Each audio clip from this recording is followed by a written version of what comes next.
दोस्तों नमस्कार। ये है मार्गदर्शन फॉर सिविल सर्विसेज। मैं अनुराग चौधरी। दोस्तों आज की वीडियो में प्रस्तुत है भारतीय संविधान एवं राज्य व्यवस्था के महत्वपूर्ण प्रश्नों की श्रृंखला का 10वां भाग, जिसमें हम सर्वोच्च न्यायालय यानी सुप्रीम कोर्ट ऑफ इंडिया से संबंधित महत्वपूर्ण प्रश्नों को सॉल्व करेंगे। ये वीडियो टीजीटी पीजीटी, जीआईसी प्रवक्ता, उच्चतर शिक्षा, government degree college assistant professor, net JRF के साथ साथ सामान्य अध्ययन राज्य व्यवस्था खंड के लिए बहुत ही उपयोगी तथा महत्वपूर्ण है। तो आइए शुरू करते हैं आज का वीडियो। दोस्तों आज की वीडियो का जो पहला प्रश्न है वो है, भारत में सबसे उच्च और अंतिम न्यायिक अदालत कौन सी है। आपको बताना है कि भारत में सबसे उच्च और अंतिम न्यायिक अदालत कौन सी है।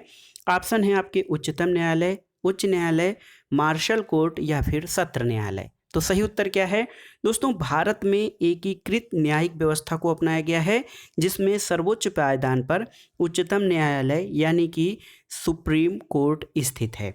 दोस्तों भारत में सबसे उच्च और अंतिम न्यायिक अदालत एपेक्स कोर्ट उच्चतम न्यायालय है और भारतीय संविधान के भाग 5 में सर्वोच्च न्यायालय से संबंधित प्रावधान दिए गए हैं।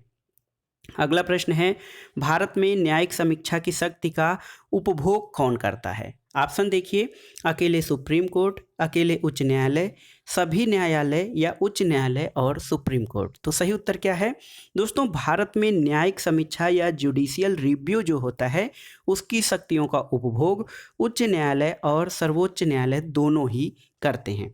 दोस्तों संविधान स्वयं न्यायपालिका को न्यायिक समीक्षा की शक्ति देता है और सर्वोच्च न्यायालय और उच्च न्यायालयों के साथ ही सर्वोच्च न्यायालय ने घोषित कर रखा है कि न्यायिक समीक्षा की न्यायपालिका की शक्ति संविधान की मूलभूत या आधारभूत विशेषता है।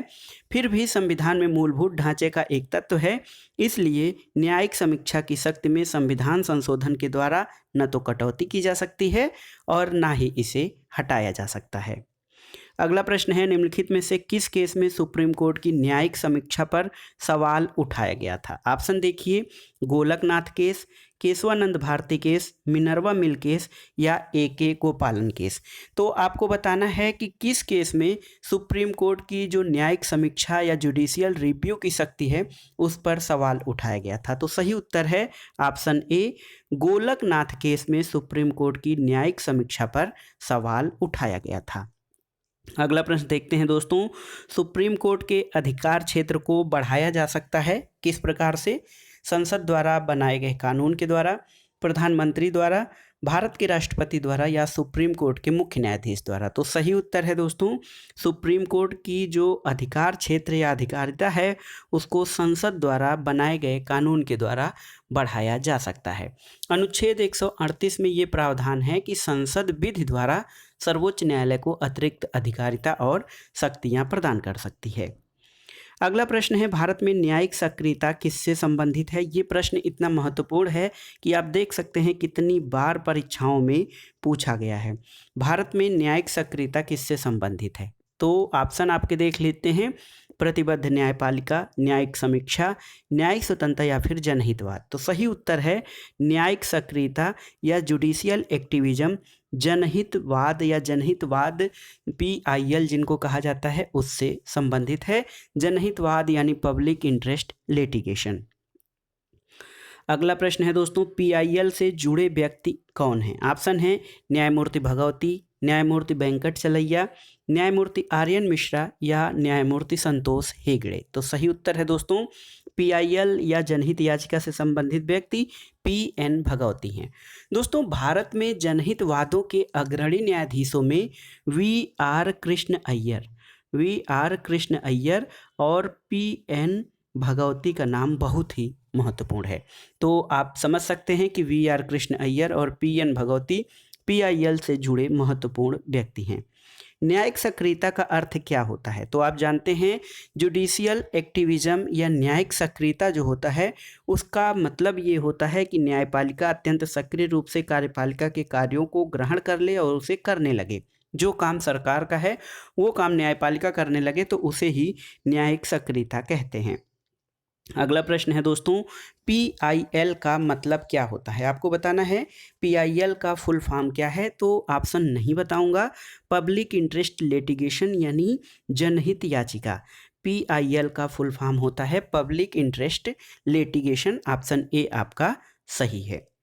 अगला प्रश्न है, भारत के संविधान में न्यायिक पुनरावलोकन का आधार क्या है? ऑप्शन है विधि की उचित प्रक्रिया, विधि द्वारा स्थापित प्रक्रिया, विधि का शासन या पूर्वोदाहरण तथा अभिसमय।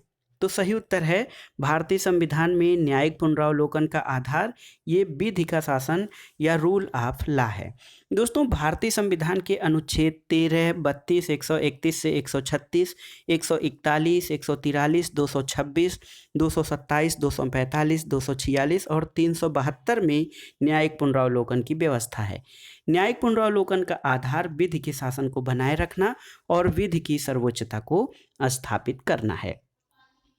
अगला प्रश्न है दोस्तों, निम्नलिखित में से किन देशों में न्यायिक पुनरावलोकन की व्यवस्था की गई है? ऑप्शन है केवल भारत में, केवल यूके में, यूएसए में, भारत और यूएसए दोनों में। तो सही उत्तर है दोस्तों, भारत और यूएसए दोनों में न्यायिक पुनरावलोकन की व्यवस्था की गई है। और न्यायिक पुनरावलोकन की जो व्यवस्था है ये यूएसए की देन मानी जाती है। अगला प्रश्न है, संविधान का रक्षक किसे कहा जाता है? तो सही उत्तर, उच्चतम न्यायालय को संविधान का रक्षक कहा जाता है। संविधान की रक्षा का दायित्व भारत के सुप्रीम कोर्ट पर यानी उच्चतम न्यायालय पर दिया गया है। अगला प्रश्न है, भारत के मौलिक अधिकारों का संरक्षक कौन है? तो मौलिक अधिकारों का संरक्षण न्यायपालिका द्वारा किया जाता है। और यदि इन अधिकारों का उल्लंघन होता है, संविधान द्वारा व्यक्ति को जो मौलिक अधिकार दिए गए हैं उनका उल्लंघन होने की दशा में व्यक्ति न्यायपालिका की शरण में जा सकता है। वही प्रश्न देखिए दोहरा रहा है, संविधान का संरक्षक कौन है? तो सही उत्तर है सर्वोच्च न्यायालय संविधान का संरक्षक है। अगला प्रश्न है कि किस मामले में सर्वोच्च न्यायालय ने संसद को मूल अधिकारों में संशोधन करने से रोक दिया था? ऑप्शन देखिए, शंकरी प्रसाद बनाम भारत सरकार, चंपकम दोरई राजन बनाम मद्रास सरकार, गोलकनाथ बनाम पंजाब सरकार और सज्जन सिंह बनाम राजस्थान राज्य। तो सही उत्तर है गोलकनाथ बनाम पंजाब सरकार केस में सर्वोच्च न्यायालय ने संसद को मूल अधिकारों में संशोधन करने से रोक दिया था। लेकिन बाद में इस निर्णय को केशवानंद भारतीवाद में उलट दिया गया था, जब ये कहा गया कि संसद मूल अधिकारों में संशोधन कर सकती है। अगला प्रश्न है दोस्तों, संसद संविधान के किसी भाग को संशोधित कर सकती है लेकिन यह संविधान के मूलभूत ढांचे को परिवर्तित नहीं कर सकती है। भारतीय सर्वोच्च न्यायालय के किस ऐतिहासिक वाद में ये बात कही गई है? ऑप्शन है आपके केशवानंद भारतीवाद, गोलकनाथवाद, मिनर्वा मिल्स या मेनका गांधी। तो सही उत्तर क्या है? केशवानंद भारतीवाद जो है भारत में आधारभूत ढांचे से संबंधित है। केशवानंद बनाम केरल राज्यवाद 1973 का है, जिसमें उच्चतम न्यायालय की 13 सदस्यीय संविधान पीठ ने संविधान के मूल ढांचे का सिद्धांत प्रतिपादित किया था। अगला प्रश्न है दोस्तों, निम्नलिखित में से किस मुकदमे में भारत के सर्वोच्च न्यायालय ने संविधान का मूल ढांचा सिद्धांत प्रतिपादित किया था? तो आप जानते हैं संविधान के मूल ढांचा सिद्धांत केशवानंद भारती बनाम केरल राज्यवाद में प्रतिपादित किया गया था।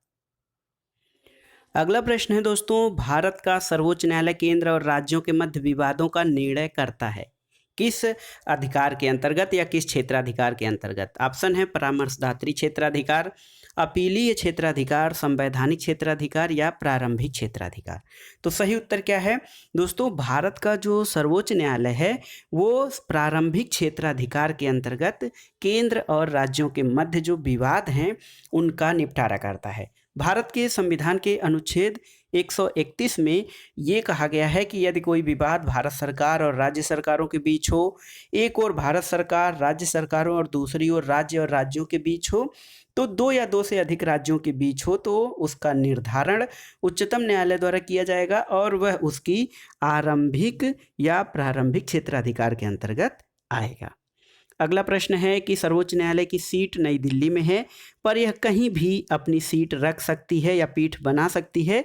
सीट कहाँ होगी इसका निर्णय कौन करता है? ऑप्शन है प्रधानमंत्री, कानून मंत्री, मुख्य न्यायाधीश या मुख्य न्यायाधीश राष्ट्रपति की स्वीकृति से। तो सही उत्तर है मुख्य न्यायाधीश राष्ट्रपति की स्वीकृति से सर्वोच्च न्यायालय की कोई भी पीठ किसी स्थान पर बना सकता है। इसका निर्णय मुख्य न्यायाधीश राष्ट्रपति की स्वीकृति से करते हैं और ये व्यवस्था अनुच्छेद 130 में कही गई है। अगला प्रश्न है एक रिट का अर्थ क्या होता है? ऑप्शन है एक व्यापारी द्वारा जारी आदेश, एक राजनीतिज्ञ द्वारा जारी आदेश, एक संप्रभुता संपन्न सरकार के नाम न्यायालय द्वारा मोहर के अधीन जारी एक औपचारिक आदेश जो एक अधिकारी को कुछ विशिष्ट कार्य करने से रोकने के लिए किया गया हो, और भारत के राष्ट्रपति द्वारा जारी एक आदेश। तो सही उत्तर है रिट का अर्थ होता है एक संप्रभुता संपन्न सरकार के नाम न्यायालय द्वारा मोहर के अधीन जारी एक औपचारिक आदेश जो एक अधिकारी को कुछ विशिष्ट कार्य करने से रोकने के लिए किया जाता है। अगला प्रश्न है भारतीय संविधान में न्याय शब्द का उल्लेख कहाँ किया गया है? आपको बताना है भारतीय संविधान में न्याय शब्द का उल्लेख कहाँ किया गया है। प्रस्तावना में, मौलिक अधिकार के अध्याय में, नीति निदेशक तत्वों के अध्याय में, और कहीं नहीं। आपको बताना है कि कहाँ पर न्याय शब्द का उल्लेख किया गया है। तो सही उत्तर है भारतीय संविधान की प्रस्तावना में न्याय शब्द का उल्लेख किया गया है और 3 प्रकार के न्याय, सामाजिक, आर्थिक और राजनीतिक न्याय का उल्लेख संविधान की प्रस्तावना में किया गया है। अगला प्रश्न है दोस्तों, प्रश्न है भारत में किसी राज्य विधि की संवैधानिक वैधता को चुनौती दी जा सकती है कहाँ पर? केवल उच्च न्यायालय में, केवल सर्वोच्च न्यायालय में, केवल किसी प्रशासनिक न्यायाधिकरण में, या उच्च और सर्वोच्च न्यायालय दोनों में। तो सही उत्तर है दोस्तों भारत में किसी राज्य विधि की संवैधानिक वैधता को चुनौती जो है ये दी जा सकती है उच्च न्यायालय और सर्वोच्च न्यायालय दोनों में। ऑप्शन डी आपका सही उत्तर है। अगला प्रश्न है भारत के सर्वोच्च न्यायालय के न्यायाधीशों की कुल संख्या मुख्य न्यायाधीश को शामिल करते हुए कितनी निश्चित की गई है? ऑप्शन है 15, 26, 28 या 17। तो सही उत्तर है आपका ऑप्शन बी 26। दोस्तों जो मुख्य न्यायाधीश को शामिल करते हुए उच्चतम न्यायालय के न्यायाधीशों की कुल संख्या 26 थी, लेकिन 2008 में संसद द्वारा जो न्यायाधीशों की संख्या बढ़ाकर 31 कर दी गई है। तो याद रखिएगा कि अनुच्छेद 124(1) के अनुसार संसद विधि द्वारा उच्चतम न्यायालय के न्यायाधीशों की संख्या में वृद्धि कर सकती है और मुख्य न्यायाधीश को शामिल करते हुए न्यायाधीशों की कुल संख्या इस समय सुप्रीम कोर्ट में 31 है। अगला प्रश्न है निम्नलिखित में से किस रिट का अर्थ है कि हम आदेश देते हैं? हम आदेश देते हैं ये होता है परमादेश। परमादेश का मतलब है कि हम आदेश देते हैं। अगला प्रश्न है दोस्तों निम्नलिखित में से किस एक लेख का शाब्दिक अर्थ होता है हम आदेश देते हैं? तो ये है आपका परमादेश। सही उत्तर है परमादेश का मतलब होता है हम आदेश देते हैं। अगला प्रश्न है सर्वोच्च न्यायालय के न्यायाधीशों को पद की शपथ किसके द्वारा दिलाई जाती है? ऑप्शन है राष्ट्रपति, उपराष्ट्रपति, लोकसभा अध्यक्ष या कानून मंत्री। तो सर्वोच्च न्यायालय के न्यायाधीशों की पद की शपथ राष्ट्रपति द्वारा दिलाई जाती है। ऑप्शन ए आपका सही उत्तर है। और आपको बता दें कि संविधान की 3री अनुसूची में उच्चतम न्यायालय के मुख्य न्यायाधीश या न्यायाधीश द्वारा ली जाने वाली शपथ का प्रारूप या मॉडल दिया गया है। अगला प्रश्न है विधि के प्रश्न पर भारतीय सर्वोच्च न्यायालय से परामर्श लेने का अधिकार किसको है? तो विधि के प्रश्न पर भारतीय सर्वोच्च न्यायालय से परामर्श भारत का राष्ट्रपति लेता है और ये व्यवस्था भारतीय संविधान के अनुच्छेद 143 में की गई है।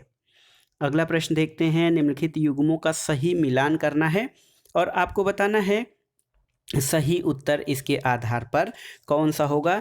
एक स्तंभ 1 है और स्तंभ 2 है। तो देखिए गोलकनाथ केस का संबंध जो है ये मौलिक अधिकारों से है। देखिए सही मिलान करिए। गोलकनाथ केस का संबंध मौलिक अधिकार से है।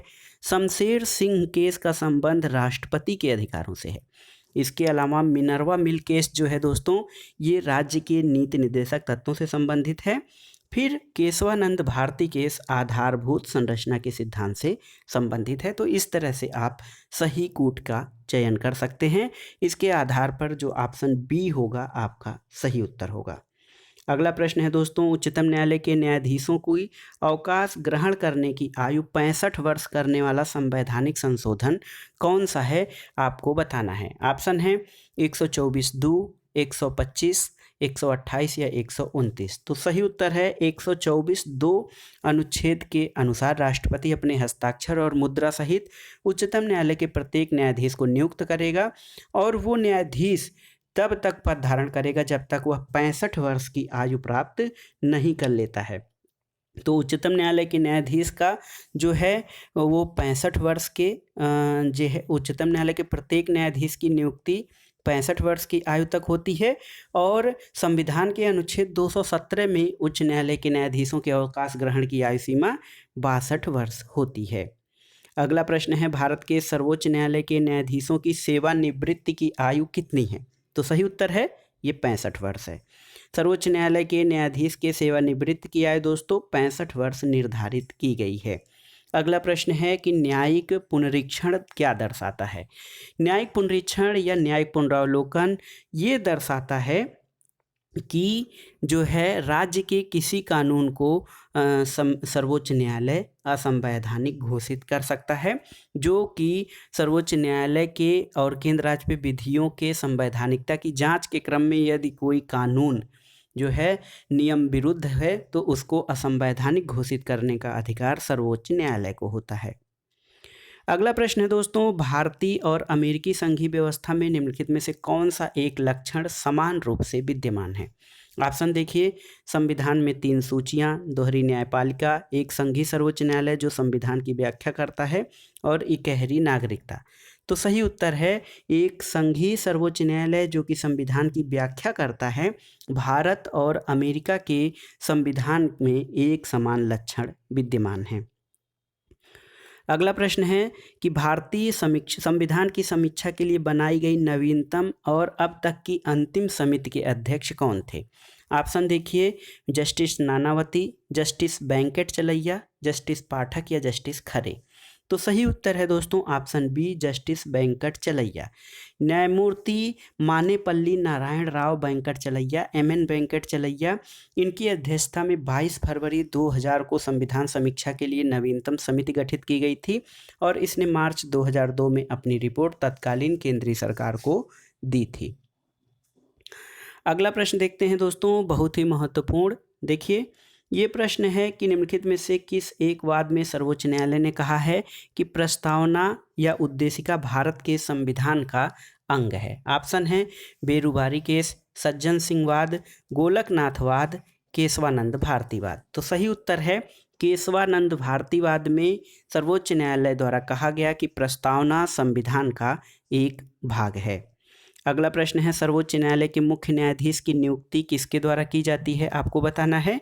तो सही उत्तर है राष्ट्रपति द्वारा सर्वोच्च न्यायालय के न्यायाधीश की या मुख्य न्यायाधीश की नियुक्ति की जाती है और सर्वोच्च न्यायालय के न्यायाधीशों की नियुक्ति राष्ट्रपति करते हैं। मुख्य न्यायाधीश की नियुक्ति राष्ट्रपति अन्य न्यायाधीशों और उच्च न्यायालय के न्यायाधीशों के सलाह के बाद करता है। अगला प्रश्न है, उच्च न्यायालय के मुख्य न्यायाधीश की नियुक्ति कौन करता है, आपको बताना है। तो सही उत्तर है भारतीय संविधान के अनुच्छेद 217(1) के अनुसार उच्च न्यायालय के न्यायाधीश की नियुक्ति राष्ट्रपति करते हैं। अगला प्रश्न है दोस्तों, किस अधिनियम के द्वारा भारत में संघीय न्यायालय स्थापित किया गया था। अधिनियम है भारतीय परिषद अधिनियम 1892, मार्ले मिंटो सुधार 1909, भारतीय शासन अधिनियम 1919 और भारत शासन अधिनियम 1935। तो सही उत्तर है भारत में संघीय न्यायालय भारत शासन अधिनियम 1935 के प्रावधानों के आधार पर स्थापित किया गया था। ऑप्शन डी आपका सही उत्तर है। अगला प्रश्न है, भारतीय संघीय न्यायालय स्थापित किया गया था कब। 1947, 1946, 1935 और 1937। तो सही उत्तर है ऑप्शन डी 1937। भारत में दोस्तों संघीय न्यायालय की स्थापना 1 अक्टूबर 1937 को भारत सरकार अधिनियम 1935 के अंतर्गत की गई थी और इसके प्रथम मुख्य न्यायाधीश सर मॉरिस ग्वेयर सर मारिस गुएयर जो थे प्रथम मुख्य न्यायाधीश थे, जो भारत में प्रथम संघीय न्यायालय स्थापित किया गया था। अगला प्रश्न है, निम्नलिखित में से कौन भारत के राष्ट्रपति के निर्वाचन संबंधी विवादों का निपटारा करता है? ऑप्शन है राज्यसभा, लोकसभा, सर्वोच्च न्यायालय या मुख्य निर्वाचन आयुक्त।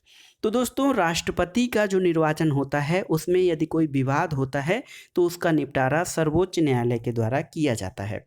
और संविधान के अनुच्छेद 71 के खंड 1 के अनुसार राष्ट्रपति या उपराष्ट्रपति के निर्वाचन से संबंधित किसी भी विवाद का निपटारा उच्चतम न्यायालय द्वारा किया जाता है और उसका विनिश्चय जो है वो अंतिम होता है। अगला प्रश्न देखते हैं, बहुत ही महत्वपूर्ण है कि भारत में सर्वोच्च न्यायालय में न्यायाधीशों की संख्या किस प्रकार बढ़ाई जा सकती है? तो ये आप जानते हैं कि भारत में सर्वोच्च न्यायालय में न्यायाधीशों की संख्या या उनकी अधिकारिता संसद के अधिनियम द्वारा बढ़ाई जा सकती है। और अनुच्छेद 124 में उच्चतम न्यायालय के गठन का प्रावधान किया गया है। और इसके अलावा जो है उच्चतम न्यायालय में वर्तमान में न्यायाधीशों की संख्या मुख्य न्यायाधीश सहित 34 है। भारतीय संविधान तदर्थ न्यायाधीश की नियुक्ति की व्यवस्था करता है। कहाँ पर? सर्वोच्च न्यायालय, उच्च न्यायालय, जिला और सत्र न्यायालय और उपरोक्त सभी में। तो सही उत्तर है भारतीय संविधान तदर्थ न्यायाधीश या एडहॉक न्यायाधीश की नियुक्ति की व्यवस्था सर्वोच्च न्यायालय में की जाती है। अगला प्रश्न है कि निम्नलिखित में से किसके कारण अनुच्छेद 32 तथा अनुच्छेद 226 के बीच का अंतर समाप्त हो गया है? ऑप्शन देखिए, रिट याचिका, न्यायिक पुनरावलोकन, रिट अधिकारिता या लोकहितवाद। तो सही उत्तर है दोस्तों, रिट अधिकारिता के कारण अनुच्छेद 32 और अनुच्छेद 226 के बीच का अंतर समाप्त हो गया है, क्योंकि मूल अधिकारों का संरक्षण उच्चतम न्यायालय और उच्च न्यायालय दोनों की अधिकारिता में आते हैं। और इसके लिए उच्चतम न्यायालय को अनुच्छेद 32 के अंतर्गत और उच्च न्यायालय को अनुच्छेद 226 के अंतर्गत रिट जारी करने की शक्ति दी गई है। अगला प्रश्न है, बंदी प्रत्यक्षीकरण का संबंध इनमें से किससे है? दोस्तों, बंदी प्रत्यक्षीकरण जो है वो मौलिक अधिकारों के संरक्षण से संबंधित है। और अनुच्छेद 32 में संवैधानिक उपचारों के अधिकार में उच्चतम न्यायालय को 5 प्रकार के रिट जारी करने की शक्ति है: बंदी प्रत्यक्षीकरण, परमादेश, प्रतिषेध, अधिकार परीक्षा और उत्प्रेषण। अगला प्रश्न है कि निम्नांकित में से कौन सी याचिका अधीनस्थ न्यायालयों की कार्य पद्धति का परीक्षण करती है? ऑप्शन देखिए, अधिकार परीक्षा, परमादेश, बंदी प्रत्यक्षीकरण या उत्प्रेषण। तो सही उत्तर है उत्प्रेषण जो है दोस्तों। उत्प्रेषण और प्रतिषेध याचिकाएं अधीनस्थ न्यायालयों की कार्य पद्धति का परीक्षण करती हैं। जब अधीनस्थ न्यायालय जो है अपने अधिकार क्षेत्र से बाहर किसी विषय पर सुनवाई करता है तो उच्च न्यायालय या उसके ऊपर का न्यायालय प्रतिषेध याचिका के द्वारा मामले को अपने पास मंगा लेता है। अगला प्रश्न है, भारत के संविधान में अधिकार परीक्षा रिट जारी करने का अधिकार किसे है? तो अधिकार परीक्षा रिट जारी करने का अधिकार सर्वोच्च न्यायालय और उच्च न्यायालय दोनों का है, क्योंकि भारत के संविधान द्वारा सर्वोच्च न्यायालय और उच्च न्यायालय दोनों को ही मूल अधिकारों का संरक्षक माना गया है।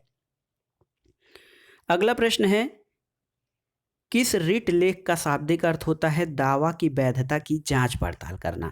ऑप्शन है आपके बंदी प्रत्यक्षीकरण, अधिकार परीक्षा, उत्प्रेषण या निषेधाधिकार। तो सही उत्तर है दोस्तों अधिकार परीक्षा। अधिकार परीक्षा वो रिट है जिसके द्वारा कि न्यायालय किसी व्यक्ति के किसी लोक पद या विशेषाधिकार के दावे की वैधता की परीक्षण करता है। यदि वह अपना विधिक अधिकार नहीं दिखा पाता तो न्यायालय उसे हटा सकता है।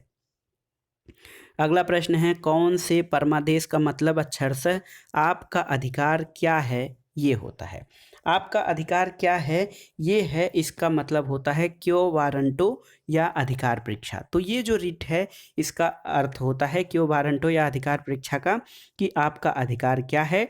जब कोई व्यक्ति किसी सार्वजनिक पद को गैर कानूनी तरीके से प्राप्त कर लेता है या गैर कानूनी तरीके से अपने पद पर बना रहता है तो न्यायालय उससे ये प्रश्न कर सकता है। अगला प्रश्न है, सर्वोच्च न्यायालय के संबंध में कौन सा कथन सही है?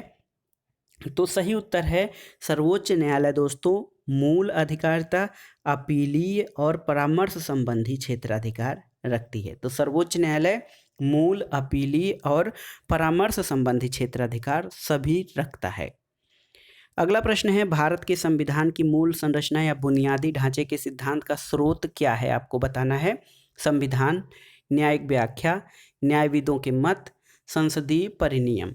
तो दोस्तों देखा जाए तो भारत के संविधान की मूल संरचना का सिद्धांत या आधारभूत संरचना या बुनियादी ढांचे का सिद्धांत न्यायिक व्याख्या के द्वारा आया है। और ये गोलकनाथ बनाम पंजाब राज्य के मामले में सुप्रीम कोर्ट ने मूल अधिकारों के संशोधन पे प्रतिबंध लगाया था, लेकिन केशवानंद भारती बनाम केरल राज्यवाद में सुप्रीम कोर्ट ने अपने पूर्ण निर्णय को पलटा और ये कहा कि संसद संविधान के किसी भाग में संशोधन कर सकती है, लेकिन संविधान के मौलिक ढांचे में संशोधन नहीं कर सकती है। तो ये केशवानंद भारतीवाद 1973 से मौलिक अधिकार का सिद्धांत आया, मौलिक आधारभूत संरचना का सिद्धांत आया और ये न्यायिक व्याख्या के माध्यम से भारतीय संविधान में शामिल हुआ है। अगला प्रश्न है कि निम्नलिखित में से कौन कभी जो है भारत का मुख्य न्यायाधीश नहीं रहा है? आपको बताना है। ऑप्शन है डी.वी. चंद्रचूड़, एम.सी. महाजन, एस मुखर्जी या पी.एन. भगवती। तो सही उत्तर है डी.वी. चंद्रचूड़ देश के न्यायमूर्ति नहीं रहे हैं, मुख्य न्यायाधीश नहीं रहे हैं। अगला प्रश्न है, शब्द कॉलेजियम का संबंध किससे है? ऑप्शन देखते हैं। केवल उच्च न्यायालय के न्यायाधीशों की नियुक्ति से, केवल उच्चतम न्यायालय के न्यायाधीशों की, उच्चतम न्यायालय और उच्च न्यायालय के न्यायाधीशों की नियुक्ति से, उपरोक्त में से कोई नहीं। तो सही उत्तर है दोस्तों, कॉलेजियम जो व्यवस्था है उसका संबंध उच्चतम न्यायालय और उच्च न्यायालय में न्यायाधीशों की नियुक्ति से संबंधित है। ऑप्शन सी आपका सही उत्तर हो जाएगा। दोस्तों उच्चतम न्यायालय और उच्च न्यायालय में न्यायाधीशों की नियुक्ति प्रणाली को कॉलेजियम प्रणाली कहा जाता है। भारत में सर्वोच्च न्यायालय ने न्यायाधीशों की नियुक्ति के लिए 1993 में, याद रखिएगा, कॉलेजियम व्यवस्था की शुरुआत 1993 में अपनाई गई थी और 1993 में अधिवक्ता बनाम भारत संघ मामले में उच्चतम न्यायालय द्वारा न्यायाधीशों की नियुक्ति के लिए कॉलेजियम की स्थापना का निर्णय दिया गया था। तो सही उत्तर ये है कि कॉलेजियम जो है उच्चतम न्यायालय और उच्च न्यायालयों के न्यायाधीशों की नियुक्ति में अपनाया जाता है। तो दोस्तों ये था आज का वीडियो, भारतीय संविधान एवं राज्य व्यवस्था से संबंधित महत्वपूर्ण प्रश्नों का ये 10वां भाग था, जिसमें हमने भारत के सर्वोच्च न्यायालय से संबंधित महत्वपूर्ण प्रश्नों को सॉल्व किया। वीडियो आपको कैसा लगा हमें कमेंट बॉक्स में ज़रूर बताइएगा। वीडियो को लाइक करें, शेयर करें और इस चैनल मार्गदर्शन फॉर सिविल सर्विसेज को सब्सक्राइब करें। वीडियो देखने के लिए धन्यवाद दोस्तों, नमस्कार।